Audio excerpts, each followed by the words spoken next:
নমস্কার, আজকে তোমাদের সাথে শেয়ার করব দারুণ একটা লুচির থালি। প্রথমেই ভেজে নিলাম গরম গরম ফুলকো ফুলকো সাদা ময়দার লুচি। জানো তো, সাদা ময়দার লুচি হলে আমার আর কিছু চাই না, আমার আর আমার বড় মেয়ের। তার সাথে বানিয়েছিলাম মটর পনির, এটাও কিন্তু অসাধারণ হয়েছিল। এই রেসিপিটা কিন্তু আমার চ্যানেলে আপলোড করা আছে, তোমরা যদি দেখতে চাও দেখে নিতে পারো।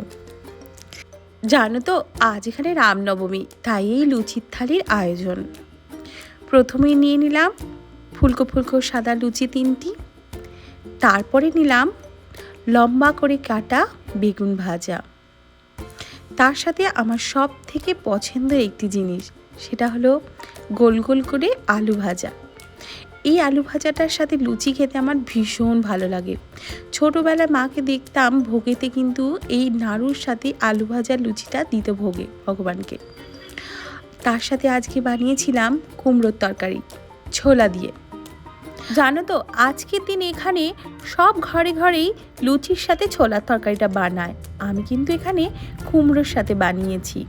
5 ফোড়ন দিয়ে শুকনো লঙ্কা দিয়ে কুমড়োর সাথে ছোলার তরকারি, আর সাথে মটর পনির, আর নিয়েছিলাম তেঁতুল টমেটম কাজু কিশমিশ খেজুর দিয়ে চাটনি। এই রেসিপিটাও কিন্তু এর নিচে আমি ট্যাগ করে দেব, তোমরা চাইলে দেখে নিতে পারো। আর নিয়েছিলাম সুজির হালুয়া, আর সাথে 1 গ্লাস জল। দেখো তো থালিটা কেমন লাগে, যদি ভালো লাগে তাহলে অবশ্যই কিন্তু আমার চ্যানেলটিকে সাবস্ক্রাইব করে একটা লাইক করে যেও। আজকে তাহলে আসি, আবার দেখা হবে অন্য কোনো নতুন থালি নিয়ে তোমাদের সাথে খুব তাড়াতাড়ি।